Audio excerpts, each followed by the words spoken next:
So let's then go to the second model, which is a model which revolves around scale economies. So this is a model in which actually exclusion is the intended outcome. So unlike in the John Bolton model, where indeed exclusion sometimes might happen, but that then is an accident, if you wish, that's a situation in which the intended goal, which was extraction of rents from the entrant, does not actually succeed. So here there's a model in which indeed the outcome and the equilibrium is going to be exclusion, and that's on purpose. So the model is based upon a paper by Rasmussen, Ramsey, and Wiley, and it was later refined, or some mistakes in there actually were corrected by Segal and Winston. And basically, we might say this model revolves around the idea of divide and conquer. So how does this work? Well, again, we have a monopolist who's going to be the supplier, so the upstream firm. And this upstream firm, this monopolist M, is going to offer contracts to buyers. And now we don't just have one buyer, but we have n different buyers. So that's what happens in stage one. So M offers exclusivity to each of these buyers. In stage two, everybody knows there's going to be a more efficient entrant who is going to come in if that's going to be more profitable for this, if this is going to be profitable for this entrant. So in order to come in, actually to enter this market, this entrant E has to sink some fixed cost investment. And the amount of the costs that need to be sunk is F. So obviously E may want to come in only if it can hope to actually recover those sunk investment costs F. And in order to recoup these investment costs, we're going to assume that E needs to sell to at least 2 buyers in order to be profitable. And now the idea here is that the buyers would like this E, who is more efficient, to come in, because this is going to be lowering the price. But what M can do is it can play these various buyers against each other. So when one buyer signs an exclusive contract, that's going to be the idea, that might be beneficial to this buyer itself, but there is an external effect here, and this external effect is something that this buyer is not going to take into account. And this effect is, well, by keeping this entrant E out of the market, it is also harming its colleague buyers, the other buyers, fellow buyers, because they will not benefit from the increased competition from this entrant either. So what's this model in more detail? So there's a monopolist who might have some costs, CM. And if E does not come into the market, so E, the entrant, is foreclosed, then this monopolist will make monopoly profits on each of those buyers by M. So let's assume this little n, the amount of buyers here is 3. So 3 buyers. So if none of these buyers sign such an exclusive contract with the monopolist, then E might come in, and prices will be reduced as a result, because there's competition, and that's going to create additional surplus for each of these buyers. So each of these buyers will earn an additional delta consumer surplus each, and the reason is competition. And now there is also, like we've seen before, there might be some issues of dead weight loss. So with monopoly, there's monopoly profits, but also dead weight loss. So actually the gain and consumer surplus for each of these buyers, we're going to assume as a result of this dead weight loss is going to be larger actually than the profit. So if you remember in the discussion we had on the Chicago critique, this monopolist M cannot really compensate all these buyers in order to compensate them from this loss and consumer surplus. So with exclusive contracts all over the place, well, this is going to be the situation. So seller M is going to make this blue amount in terms of additional monopoly surplus. Consumer surplus for each buyer will be the green amount, but with entry, actually this green amount, the consumer surplus for each of the buyers is going to grow, and is actually going to grow larger than the consumer surplus plus the monopoly profits without entry. So this monopolist can never actually say, well, here's the money, please keep this entrant out and I will then monopolize you, because it cannot really remunerate that loss for the buyers. So that was the Chicago argument. But now we have this these fixed costs, right? These costs that this entrant needs to sink in order to enter this market. So we call this scale economies. So what's going to happen? Well, this entrant E needs to sell at least to 2 buyers in order to make a profit after netting out these fixed these investment costs. So just getting one player in, one buyer as a consumer, as a buyer, as a purchaser of its goods, which would make him the amount of profit pi E, will not be sufficient to remunerate those fixed costs F. But with 2 buyers, the entrant can earn pi E on each of these buyers, and that will be sufficient to actually recover all those sunk costs F. So what happens is that if M has the ability to actually sign up at least 2 of those 3 buyers to make sure that they have exclusive contracts and will not actually buy from this new entrant, then E cannot actually profitably enter into that market. So the question is going to be, can M and can this monopolist indeed make sure that at least 2 of these buyers are going to sign an exclusive contract? Because in that case, that's going to be sufficient to keep this entrant out of the market. So we'll have a look at 2 scenarios in which this might happen. So the first scenario, well, let's call that coordination failure. So what's going to happen here is that this monopolist M is going to make offers to these buyers, to these 3 buyers, and these are public, presumably, and also non-discriminatory offers. So the same offer to each of the 3 buyers. So what's the offer going to be? It's going to say, well, here is €1, a small fee, for each of you, if you sign this exclusivity clause and submit yourself to my monopoly power. Question is, will these buyers accept that offer, being paid of just €1 and then being at the mercy essentially of the monopolist, in equilibrium? Now the point of this game is that there are actually 2 equilibria. So one equilibrium is that all the buyers accept this exclusion clause. So they say, yeah, okay, well, I'll take the €1 and go ahead, monopolize me. So this might sound a bit strange, but think about the definition of an equilibrium. Does it make sense for any of these buyers to deviate and say, no, I don't want this, because clearly I would like this entrant to enter? Well, if only one buyer deviates from this configuration, still 2 of these buyers will have accepted this exclusion clause, and E will not enter. So this buyer, this rejecting buyer, will still be at the mercy of the monopolist. Well, in that case, I'd better have €1. That's actually one equilibrium, one Nash equilibrium of this game. There is actually also, of course, a second equilibrium, equilibrium number 2. And in this second equilibrium, all buyers say, no, I don't, go away, I don't want this, I will not accept this offer, I will reject that exclusionary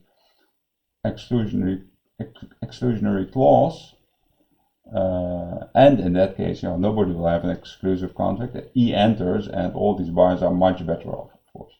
So the point of this game is it has two different equilibria. One which is actually significantly worse for these buyers than the others, but yet it is an equilibrium of this game.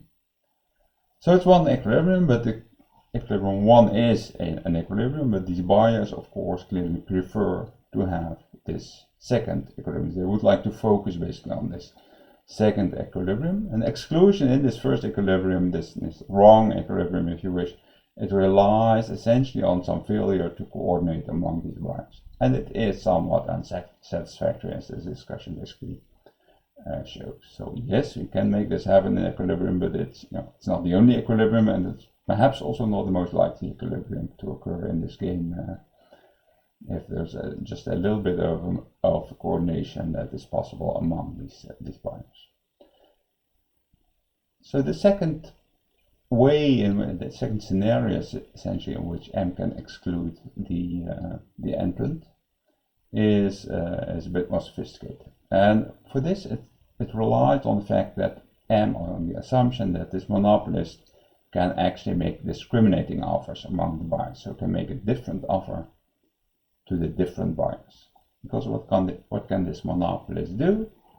Well, it knows, well, I only have to sign up 2 buyers, right? So if 2 buyers sign my exclusivity contract, well then they will not buy from the entrant, so the entrant has no profits coming into this market, and indeed I can also monopolize the 3rd buyer.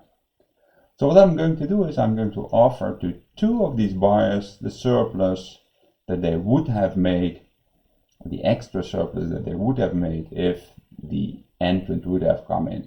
So I'm going to offer them delta consumer surplus. And remember, that's larger than the monopoly profits that I'm going to make out of these 2 buyers. That was the whole point of this Chicago critique.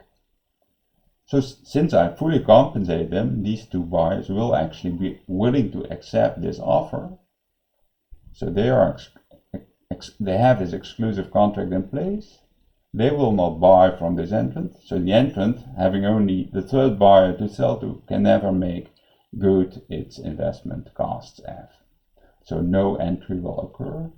And obviously the big loser here is buyer 3, because this buyer 3 is completely exposed to this to the monopoly power of the monopolist, and does not get any remuneration at all.